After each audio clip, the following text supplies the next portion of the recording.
Back with markets tomorrow, right here on ET Now, and still chasing stories that could impact your trading session tomorrow. PNB, remember, was one of the biggest losers.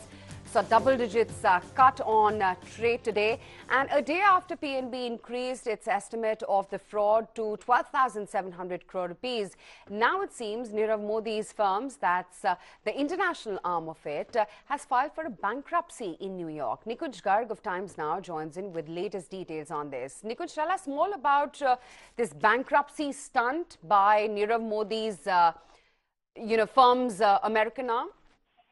Well, this has to be seen in the light of the development that happened in Mumbai yesterday. A Mumbai court, on the request of Enforcement Directorate, issued letter rogatories for at least 6 countries, starting from United States of America, ending up in Singapore. And those letter rogatories would, in due course of time, would be sent by the Ministry of Home Affairs and External Affairs to these countries. Now, once those letter rogatories are sent and the law enforcement in those countries take cognizance of those LRs, all the businesses of Nirav Modi and the financial assets of Nirav Modi would be then linked to this fraud, and it would not be possible for Nirav Modi's financial arm to, independent of the law enforcement, operate those assets. So to avoid such a scenario, particularly in the United States of America, where the law enforcement norms regarding banking fraud and money laundering are extremely strict, he has, tried to keep a step ahead of the enforcement agencies and filed for a bankruptcy. That will at least give him temporary protection from Enforcement Directorate or the Central Bureau of Investigation being in a position of being the controller or liquidator of those assets. So he's trying to shield those assets in the United States of America from Indian law enforcement agencies, and clearly saying that these are now already under the bankruptcy proceedings of United States of America government, and therefore these cannot be touched. I am only trying to raise money for my companies which are embroiled in the thick of a scam in India. So that's what the Nirav Modi group of companies is certainly trying to do. And how successful he would be in that would depend on how quickly our law enforcement agencies move for an injunction from the U.S. court to halt these bankruptcy proceedings in the tracks.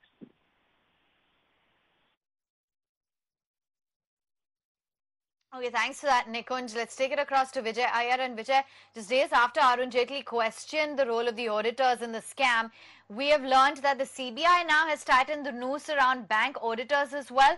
What are the exclusive details and the latest that you're picking up? What we are gathering is that CBI has already started beginning questioning the statutory auditors who are involved in auditing the books and balance sheets of Punjab National Bank.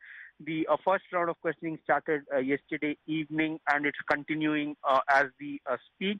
So clearly, CBI is first trying to try and understand, was there a connivance between certain auditors and certain individuals at PNB, because we all know primarily this is fraud has happened at the Brady branch of PNB. Also, on the other hand, PNB would now try and look at the procedural lapses where PNB is saying the LOU issued by Mumbai's Brady branch was illegal, because we need to understand in banking there are 3 to 4 layers of round of auditing that happens, internal, external, and also RBI as a regulator has its own way of doing audits on PSU banks. So where is that lapse happened? And that is where clearly we could see all the levels of auditors being questioned in the coming days and weeks. But clearly the role of auditors will be established. Also, there are indications that cross-examination would happen between the arrested officials of PNB, and auditor statement have also been taken. So clearly auditors will have to do a lot of answering in the coming days and weeks, with statutory auditors being questioned by CBI now.